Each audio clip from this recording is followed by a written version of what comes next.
From an economic standpoint, the A330neo is not a failed product, but it is often misunderstood because it operates in a market that has changed faster than the aircraft itself. In aviation economics, a program is usually considered a failure only if it cannot reach break-even, cannot sustain production, or is abandoned because the aircraft is fundamentally uncompetitive. The Airbus A330neo does not meet those criteria. It remains in production, continues to attract new customers, and fulfills a specific role within Airbus's broader portfolio. The A330neo was never designed to be a headline-grabbing bestseller like the A321neo. Its economic purpose was far more conservative. Airbus used an already amortized airframe, upgraded it with new generation engines and aerodynamic improvements, and created a mid-size widebody with significantly lower development costs than a clean-sheet design.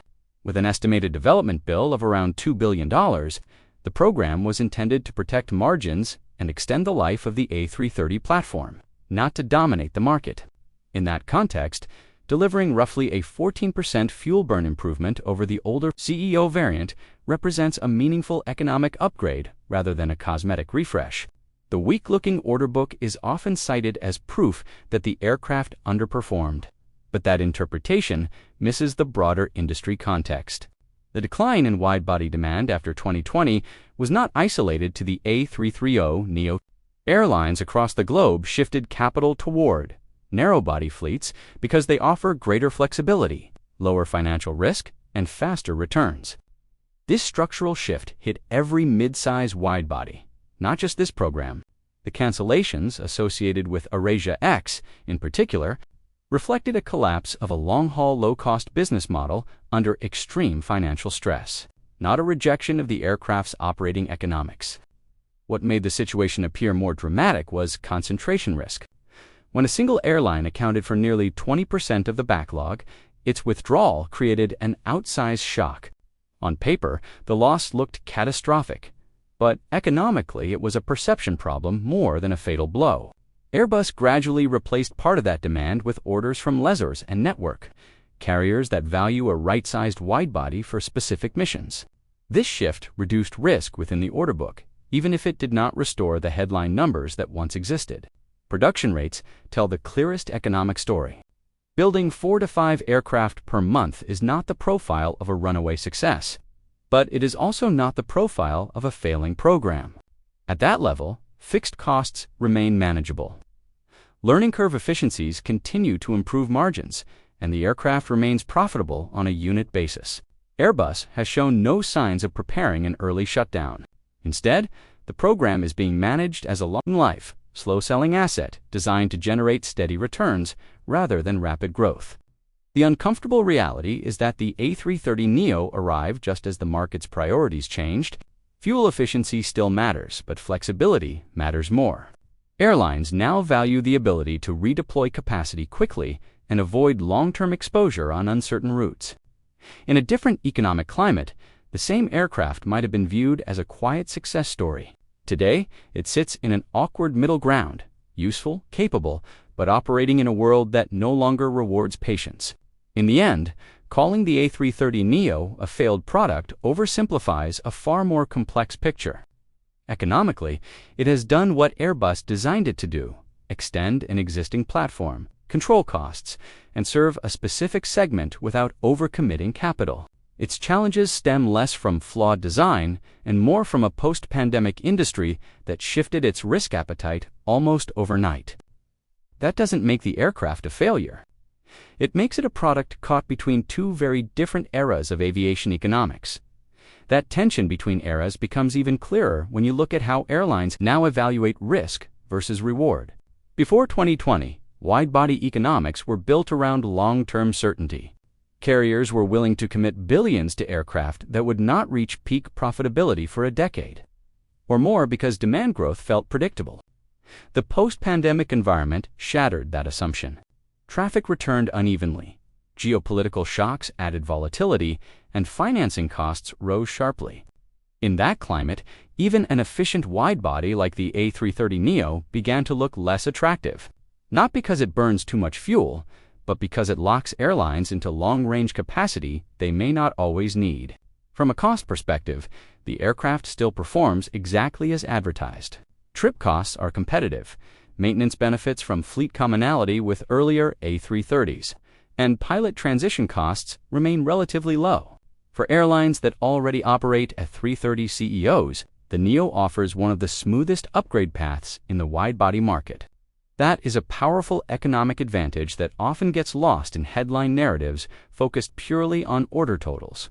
For these carriers, the aircraft is not a gamble but a hedge, allowing gradual modernization without the shock of introducing an entirely new type.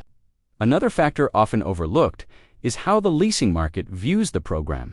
Lessors are typically far less sentimental than airlines, and their interest signals whether an aircraft has long-term residual value. While the A330neo has not sparked a leasing frenzy, it has attracted measured, deliberate commitments. This suggests that investors believe there will be a steady secondary market for the aircraft, particularly among airlines that need lift in the 250 to 300-seat range without stepping up to larger, more expensive wide-bodies. Residual value stability is not the mark of a failed product. It is the mark of one with predictable, if modest, demand. The competitive landscape also matters. The A330neo sits between newer generation aircraft that offer either greater range or more dramatic efficiency gains. Against those, it was never meant to win every campaign. Instead, it competes on acquisition cost and availability. In periods when delivery slots for newer wide-bodies stretch deep into the next decade, the A330neo becomes an attractive stopgap or even a long-term solution. Economically, that flexibility has real value, especially for airlines in emerging markets where growth is steady but capital is constrained. There is also a strategic dimension from the manufacturer's side. Airbus does not need the A330neo to carry the wide-body portfolio. The company already has the A350 covering the high-end and narrow bodies driving volume and profits. That insulation allows Airbus to tolerate slower sales without panicking. In economic terms, the A330neo benefits from being part of a diversified ecosystem. Even if margins are thinner than on other programs, they contribute incremental cash flow without threatening the group's overall financial health. Looking forward, the question is less about whether the aircraft failed and more about how long its niche will remain relevant. As sustainable aviation fuels scale up and efficiency improvements plateau, the relative advantage of newer designs may narrow. At the same time, airlines may rediscover the value of mid-size wide-bodies as traffic patterns stabilize and long-haul demand normalizes. If that happens, the A330neo could quietly benefit from being available, proven, and paid for, while competitors struggle with stretched production lines. In that sense, the aircraft story is not finished. Economically, it represents a conservative bet in an industry that swung abruptly toward caution. It will never dominate order books or define an era, but it does not need to. Its success is measured in survivability, controlled costs, and relevance over time. Those are quieter metrics, less dramatic than massive launch orders, but no less important. So when the A330neo is judged purely through the lens of cancellations and missed expectations, the conclusion feels harsh and incomplete. A more accurate economic reading sees a program that absorbed shocks, adapted to a smaller role, and continues to justify its existence. That is not the profile of a failed product. It is the profile of an aircraft that endured a market reset and emerged leaner, slower, but still economically viable in a world that no longer looks like the one it was designed for. That endurance is ultimately what defines the A330neo's economic identity. In commercial aviation, survival itself carries value. Aircraft programs rarely enjoy perfect timing, and those that do are often followed by long periods of decline. The A330neo entered service just before one of the most disruptive shocks the industry has ever experienced, yet it remains active, supported, and relevant. That alone separates it from genuinely failed programs that quietly disappear once market conditions turn hostile.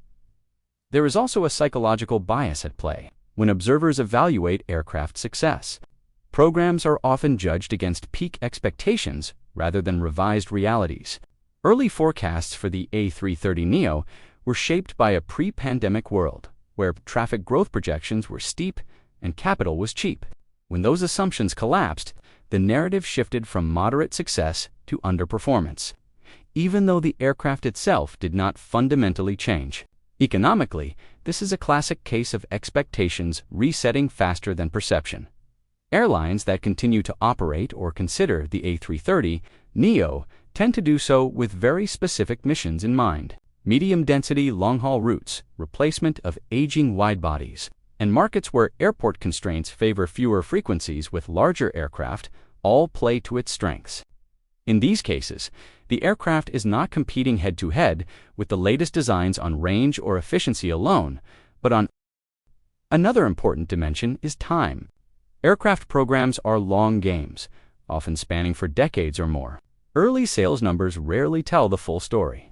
Some programs struggle initially, only to find renewed demand later as market cycles turn and competitors face production bottlenecks.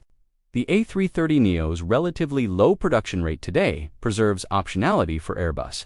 The line can be sustained without flooding the market, protecting values while leaving room for incremental growth if demand shifts. From a broader industry perspective, the A330neo also acts as a stabilizer.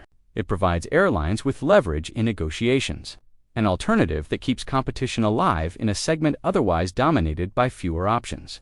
That competitive pressure has economic value beyond direct sales, influencing pricing and availability across the wide-body market.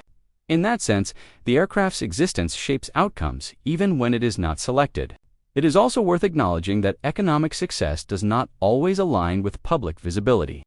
Narrow-bodies dominate headlines because they move in huge volumes, but wide-bodies generate their value more quietly through long utilization cycles and stable cash flows. The A330neo fits firmly into that latter category. Its economics are about longevity and predictability, not rapid turnover. As the industry moves deeper into the late 2020s and early 2030s, uncertainty will remain a defining feature.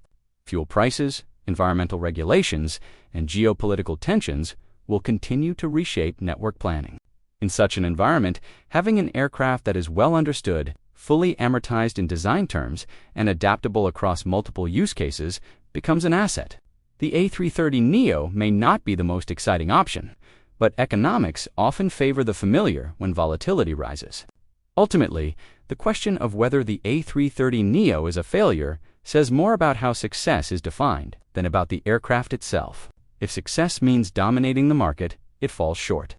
If success means delivering steady value, surviving shocks, and maintaining relevance despite unfavorable timing, then its record looks far stronger.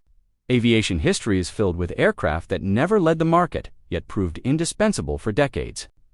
Viewed through that longer lens, the A330neo stands as a pragmatic response to an uncertain world. It is not the aircraft of bold expansion dreams, but of careful balance sheets and measured growth.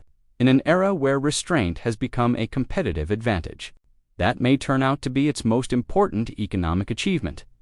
That pragmatic role may become even more valuable as airlines confront the next phase of structural change. Environmental pressure is intensifying, but the transition to radically new propulsion technologies will be slow and uneven. In the meantime, airlines are forced to optimize within existing frameworks, squeezing efficiency out of proven designs rather than betting everything on untested solutions.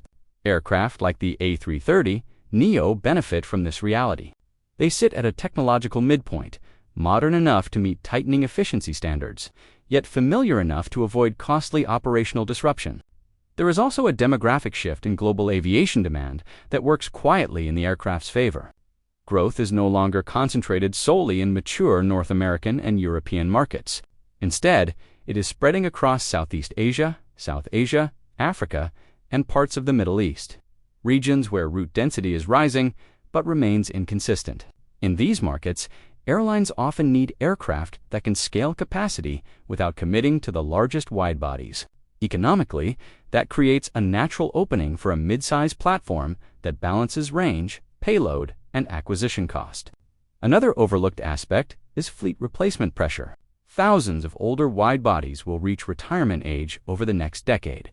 Not every airline will be able or willing to replace them with the newest and most expensive models. Financing constraints alone will prevent that. For some carriers, especially state-backed or regionally focused operators, The economics of a less capital-intensive aircraft will outweigh the benefits of marginal efficiency gains. In those replacement cycles, the A330neo becomes less a compromise and more a rational choice. The program also benefits from something difficult to quantify but critical in aviation economics: operational trust, dispatch reliability, maintenance, predictability, and mature support networks all reduce hidden costs that do not always show up in marketing comparisons. Airlines place real value on aircraft that behave as expected year after year. That trust lowers risk premiums in internal planning models and can tilt fleet decisions in subtle but meaningful ways. From Airbus's perspective, the A330neo serves another strategic function. It smooths production and workforce continuity. Maintaining a steady output, even at modest levels, preserves skills, supplier relationships, and industrial flexibility. Shutting down a line prematurely often costs more in the long run than sustaining a controlled production rate. In that sense, the aircraft contributes to economic resilience within the manufacturer's industrial system, not just to sales figures. Critics often frame the A330neo as a product that arrived too late. Economically, that criticism oversimplifies the issue. Timing in aviation is rarely perfect, and many successful programs endured weak early years before settling into long-term relevance. The more accurate assessment is that the aircraft arrived just before a global reset that reshaped airline priorities. Surviving that reset without being abandoned speaks volumes about its underlying economics. As industry cycles continue to turn, perceptions may evolve. If narrow-body fleets become overstretched on longer routes, or if congestion pushes airlines toward fewer, larger movements, demand dynamics could shift again. The A330neo does not need explosive growth to justify its existence. Incremental demand, spread across years, is enough to sustain its economic rationale. In the end, the story of the A330neo is less about failure or success in absolute terms and more about adaptation. It represents a conservative philosophy in an industry that oscillates between ambition and caution. When ambition dominates, it looks uninspiring. When caution takes over, it suddenly looks sensible. That duality is not a weakness. It is the reason the aircraft continues to matter, judged over a full life cycle rather than a single turbulent decade. The A330neo stands as a reminder that aviation economics reward endurance as much as innovation. It may never be celebrated as a triumph, but it is unlikely to be remembered as a mistake. Instead, it will likely be seen as an aircraft that quietly did its job, absorbed shocks, and proved that sometimes surviving the storm is itself a form of success. That perspective becomes even clearer when you zoom out beyond individual airlines and look at how manufacturers themselves define success internally. For Airbus, not every program needs to be a growth engine. Some exist to stabilize cash flow, smooth production cycles, and defend market presence. The A330neo checks all three boxes. It keeps a wide-body line active without forcing Airbus to overextend capital. It provides continuity for suppliers and labor, and it prevents competitors from having uncontested control of the mid-size wide-body space. Economically, those defensive benefits are substantial, even if they are invisible to outsiders. There is also a cyclical element that often gets underestimated. Aviation demand has always moved in waves, and fleet philosophies swing with it. Periods of optimism favor larger aircraft and aggressive expansion. Periods of uncertainty reward flexibility and restraint. The A330neo was born in optimism and matured in caution. That mismatch shaped its public perception, but it does not erase its usefulness. As cycles turn again, the same attributes that once made it seem uninspiring may become precisely what airlines look for. Another key point is optionality. The A330neo gives airlines choices. It allows carriers to serve long-haul routes without committing to the highest capacity or highest cost aircraft. It allows gradual growth instead of all-or-nothing bets.